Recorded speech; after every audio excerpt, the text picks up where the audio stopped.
Ongi etorri jakindunera. Gaur, partikula atomikoak azalduko ditugu.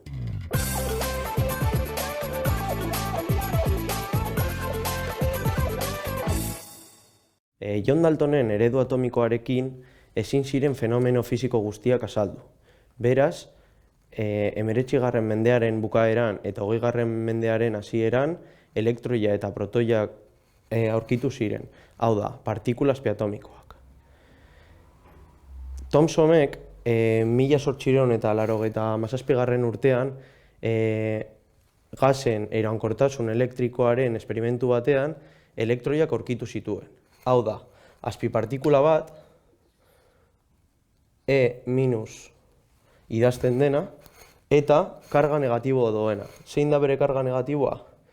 -1,602 bider amar ber -19 kulom kargaren unitatea da, eta partikula txiki honen masa 9,109 bider amar ber -31 kilogramo dira. Ikusten denez oso partikula txikia da.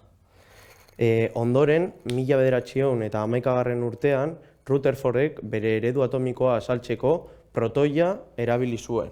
Hau da, P+ idazten dena, bere karga, elektroiaren karga berdina, baina positibo idatzita,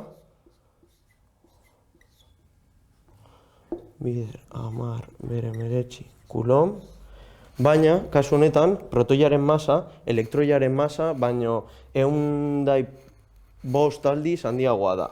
Hau da, 1,6 bider amar ber 27 kilogramo. Hurrengo eredu atomikoekin batera, Chadwickek 1932 urtean neutroi partikula aurkitu zuen. N/0 idazten dena. Kasu honetan, zein da neutroiaren pekuliaritatea? Bere karga 0 dela, hau da, neutroa, eta bere masa protoiaren antzekoa dela. Kasu honetan, berdina dela idazten dugu. Orain, partikula bakoitzaren definizioa emango dugu. Hau da, elektroia partikula txiki karga negatibo duna duen azpipartikula da. Protoia karga berdina baina positiboa duen partikula da, eta bere masa 105 aldiz handiagoa dena. Eta neutroia partikula kargarik gabea eta protoiaren masa antzekoa duen partikula da.